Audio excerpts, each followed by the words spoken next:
परम शांति। आज हम जो श्रीमद् भगवद गीता के 9वां अध्याय है, जो राजयोग है, राजयोग का जो 2 श्लोक है, चौथा एंड 5वां श्लोक, ये दोनों को हम विश्लेषण करेंगे। दोनों बहुत इंपॉर्टेंट श्लोक है ज्ञान के पॉइंट ऑफ व्यू से। ये श्लोक ऐसा है, मया ततमीदं सर्वं जगत अव्यक्त मूर्तिना मत्स्थानि सर्वभूतानि न चाहं तेष्वस्थितः न च मत्स्थानि भूतानि पश्य मे योगमेश्वरम भूतभुन्न च भूतस्तद ममात्मा भूत भावना। ये सब संसार मेरे निराकार स्वरूप से व्याप्त है। संपूर्ण प्राणी मुझ में स्थित है, परंतु मैं उनमें स्थित नहीं हूँ, तथा वो प्राणी भी मुझ में स्थित नहीं है। मेरे ईश्वर संबंधी योग को देख, यानी मेरा निराकार अव्यक्त ऊर्जा को समझ, ज्ञान से समझ। संपूर्ण प्राणियों को उत्पन्न करने वाला, प्राणियों को धारण भरण पोषण करने वाला मेरा स्वरूप उन प्राणियों में स्थित नहीं है।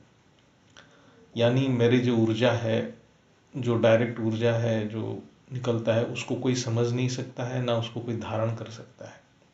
ये बहुत इंपॉर्टेंट श्लोक है। इस श्लोक में ऑलमाइटी अथॉरिटी बहुत क्लियरली बोल रहे हैं कि वो इंडिपेंडेंट है, उनको किसी से कोई मतलब नहीं है, ना कोई प्राणी भी उनको जान सकता है, समझ सकता है, ना धारण कर सकता है। वह जन्मा कर्मा करता है, लेकिन उनका अव्यक्त ऊर्जा पूरा संसार यानी बेहद की सृष्टि को धारण किया है, भरण पोषण कर रहा है। जब शिव, महाशिव, परम महाशिव, इवन मल्टीवर्स का मालिक भी नहीं जान सकते ऑलमाइटी अथॉरिटी सर्वसत्ताधीश कौन है, फिर ये साधारण मनुष्य जो विकार और भोग विलास में लिप्त है, वो क्या समझेगा। अभी आनंद भाई के भी एक सुंदर सा वीडियो आया था, जिसमें उन्होंने बहुत अच्छे से समझाया कि जो जीव 84 लाख योनि में भटक रहा है, वो क्या समझेगा कि ऑलमाइटी अथॉरिटी कौन है, और ऑलमाइटी अथॉरिटी को भी उनसे क्या मतलब है। इसे समझे कि जो बेहद की आत्माएं कितना भाग्यवान, भाग्यशाली हैं, जो बेहद की परम पिता के ज्ञान को समझे हुए हैं, उनके सानिध्य में रह रहे हैं और उनके कार्यों में सहयोगी बन रहे हैं, योग कर रहे हैं। योगी तो वही है जो बेहद की परिवर्तन, बेहद की विश्व की परिवर्तन के कार्यों में सहयोगी बन रहे हैं, वही सिर्फ योगी हैं, बाकी कोई योगी नहीं है। हम क्या कर रहे हैं, जो विश्व परिवर्तन में कैसे हम अपना हाथ बटा रहे हैं, वो इम्पोर्टेंट है। तन मन धन तीनों को लगा रहे हैं। कोई तन लगा रहा है, कोई मन लगा रहा है। मन मतलब संकल्प से विश्व परिवर्तन कर रहा है। कोई धन भी लगा रहा है। सारे योगी हैं। जैसे जैसे हम सहयोग कर रहे हैं, सारे योगी हैं, योग कर रहे हैं। तो इसको और विस्तार से समझते हैं तो ये सृष्टि उनके बिना संभव है ही नहीं। यानी केवल एक ही का सत्ता है, वो है सर्वसत्ताधीश। ये सृष्टि की सत्ता की बीज सर्वसत्ताधीश है, लेकिन ना वो प्राणियों में है, ना कोई प्राणी उनमें है। उनको कोई धारण नहीं कर सकता, इसलिए धारणामूर्त बनना बहुत ही कष्ट है। सिर्फ बेहद की आत्माएं कर सकते हैं, बाकी कोई नहीं कर सकता। प्राणी अपना कर्म करने के लिए इंडिपेंडेंट है, स्वाधीन है। सर्वसत्ताधीश जो निर्गुण निराकार कर्मा करता है, जो भी सृष्टि संचालन होता है, वो प्रकृति करता है, मन बुद्धि संस्कार कर रहा है। उसमें सर्वसत्ताधीश ऑलमाइटी अथॉरिटी कभी हस्तक्षेप नहीं करते। ऊर्जा तो आत्मा से मिल ही रहा है, वो पराशक्ति है, लेकिन सारे ऊर्जा के जो मूल है वो परमपिता है, वो सबसे ऊपर है, वो इंडिपेंडेंट है। इसलिए यहाँ बोला गया है, मैं उनमें स्थित नहीं हूँ। Everybody is independent. हर प्राणी अपने हिसाब से काम कर रहे हैं। यानी शिव का ब्रह्मांड है, महाशिव के गैलेक्सी हैं, परम महाशिव के यूनिवर्स है ना। ये ब्रह्मांड में प्राणी जगत है, स्थूल प्राणी जगत है, मनुष्य और अन्य सारे प्राणियां हैं।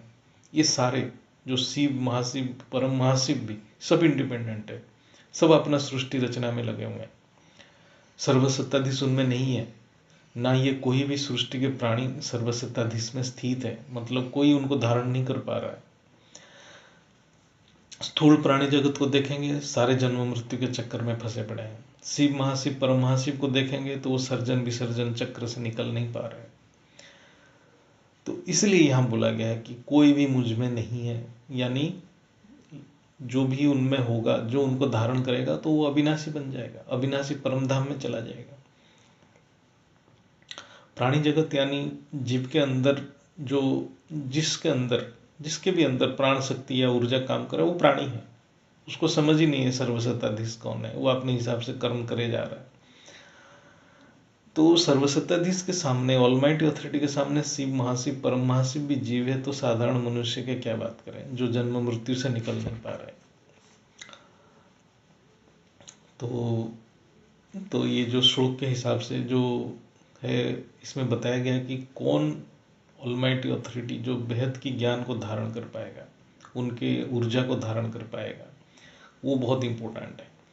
क्योंकि उनके ऊर्जा को कोई धारण नहीं कर सकता है। कौन धारण कर सकता है? जो ज्ञान को समझेगा। सिर्फ बेहद की आत्माएं जो ज्ञान को समझे हुए हैं, तो वो उनको धारण कर सकते हैं और कोई नहीं कर पाएगा। देव देवियां छोड़ो, शिव महाशिव परम महाशिव भी ये ज्ञान को धारण नहीं कर पा रहे, है ना। तो शिव जो सिर्फ बेहद की आत्माएं इसको धारण करेंगे। तो हम इसको धारण करने का विधि क्या है? एक तो संबंध स्थापन करना है। संबंध स्थापन ज्ञान से ही होगा। ज्ञान से निश्चय बुद्धि होगा। जो ट्रस्ट 100% ट्रस्ट ज्ञान से ही होगा। ज्ञान से जब निश्चय बुद्धि होगा तभी वो सहयोगी बनेगा, योगी बन जाएगा। ये माँ जी ने बहुत बार बोले हैं। इनको धारण करने वाला, 100% धारण करने वाला सिर्फ माँ जी हैं। माँ जी की जो वाणी है वो गुरुवाणी है, अव्यक्त वाणी है, असली अव्यक्त वाणी है।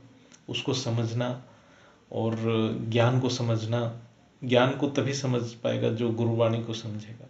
और गुरुवाणी को जैसे समझेंगे तो वो पुरुषार्थ करने की रास्ता मिल जाएगा। सबकी पुरुषार्थ करने की रास्ता अलग है, लेकिन ज्ञान तो एक ही है। उस हिसाब से आत्मा की जो जैसे जैसे आपने जो संस्कार पड़े होगा, उसी हिसाब से सब योग करेंगे, सब अपने हिसाब से योग करेंगे।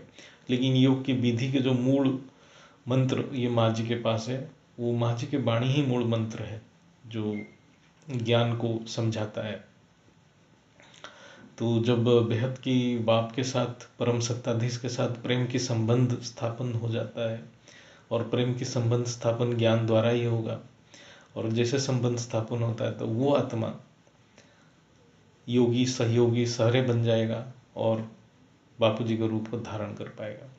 और जो बापू जी को रूप को वही सिर्फ धारण कर पाएगा जो जिसके ऊपर नज़र बापू जी के ही है। बापू जी की नज़र उसके ऊपर है जो बापू जी के ज्ञान को सुनता है, जानता है, समझता है और बापू जी के साथ संबंध स्थापन कर लेता है। तो ये राजयोग है, ये असली राजयोग है। और बाकी कोई राजयोग को समझा ही नहीं, जाना ही नहीं, इस दुनिया में किसी को कोई पता नहीं है राजयोग क्या है। ये बहुत सुंदर से इस श्लोक में बताया गया है कि ना मैं किसी में हूँ, ना मेरे में कोई है। तो जो बापूजी का रूप धारण कर लेगा तो उसके अंदर बापूजी बैठ जाते हैं, और उसके मन में हर वक्त एक ही संकल्प चलता है कि बेहद की विश्व की परिवर्तन हो जाए। ये संकल्प आना एक बड़ा चमत्कार है।